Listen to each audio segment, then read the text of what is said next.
નમસ્કાર દર્શક મિત્રો, આપ જોઈ રહ્યા છો આજકા ભારત ન્યૂઝ। પાટણમાં બાયોમેડિકલ વેસ્ટનો ગંભીર પ્રશ્ન। નવા બસ સ્ટેન્ડ પાસે ગટરની ચેમ્બરમાંથી નીકળ્યો મેડિકલ કચરાનો જથ્થો। પાટણ શહેરના નવા બસ સ્ટેન્ડ વિસ્તારમાં ભૂગર્ભ ગટર ઉભરાવાની વર્ષો જૂની સમસ્યા પાછળ કેટલીક હોસ્પિટલોની ગંભીર બેદરકારી સામે આવી છે। પાટણ નગરપાલિકાની ભૂગર્ભ શાખા દ્વારા કરવામાં આવેલી તપાસમાં ગટરની ચેમ્બરમાંથી મોટા પ્રમાણમાં પ્રતિબંધિત બાયોમેડિકલ વેસ્ટ મળી આવતા ચકચાર મચી ગઈ છે। નવા બસ સ્ટેન્ડ પાસે ગટર ઉભરાતી હોવાની ફરિયાદ મળતા પાલિકા ભૂગર્ભ શાખાના ભાવેશ મોદી અને તેમની ટીમ સફાઈ માટે ઘટના સ્થળે પહોંચી હતી। સફાઈ દરમિયાન જ્યારે ગટરની મુખ્ય ચેમ્બર ખોલવામાં આવી ત્યારે અંદરનો નજારો જોઈને પાલિકા કર્મચારીઓ પણ સ્તબ્ધ રહી ગયા હતા।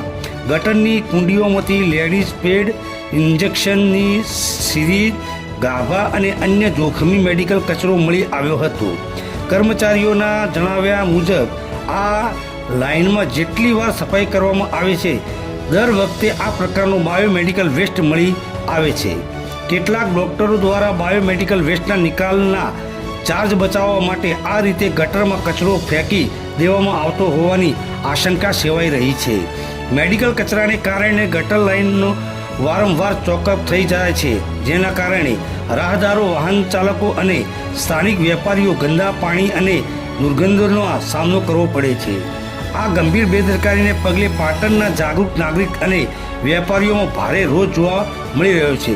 લોકો દ્વારા માંગ કરવામાં આવે છે કે નગરપાલિકાના ચીફ ઓફિસરે આ બાબતે ઝીણવટભરી તપાસ કરે કે આ કચરો કઈ હોસ્પિટલ દ્વારા ગટરમાં નાખવામાં આવે છે અને જવાબદારો સામે કાયદેસરની કડક કાર્યવાહી પગલાં ભરે તેવી માંગ ઉઠવા પામી છે।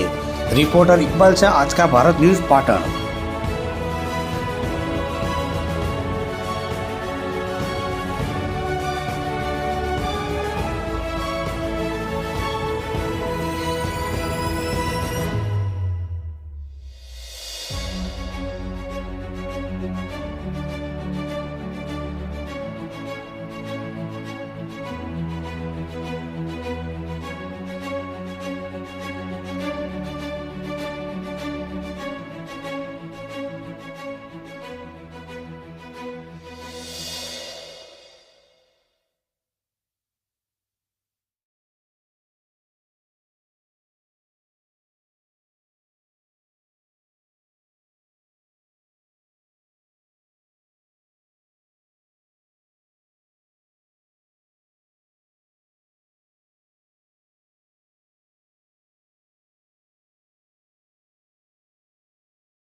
ઓકે, પાટણ નગરપાલિકાની અંદર અમારી ભૂગર્ભ શાખાની અંદર કમ્પ્લેન મળેલી હતી। અહીંયા બસ સ્ટેન્ડ આગળ ગટર ઉભરાય છે।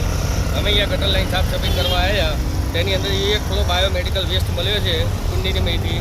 એની અંદર લેડીઝ પેડ, ગાભા, ઇન્જેક્શનો ટોટલ મળેલું। જેટલી વાર આ લાઈન અમે સાફ કરવા એટલી વાર ટોટલી બાયોમેડિકલ વેસ્ટ મળે છે। અંદર આખી કુંડી બાયોમેડિકલ વેસ્ટની ભરેલી છે અને લાઈન ચાલુ કરવા અમે આવ્યા અને આખું બાયોમેડિકલ વેસ્ટની ભરેલી અને આગળની કાર્યવાહી કરે નગરપાલિકા।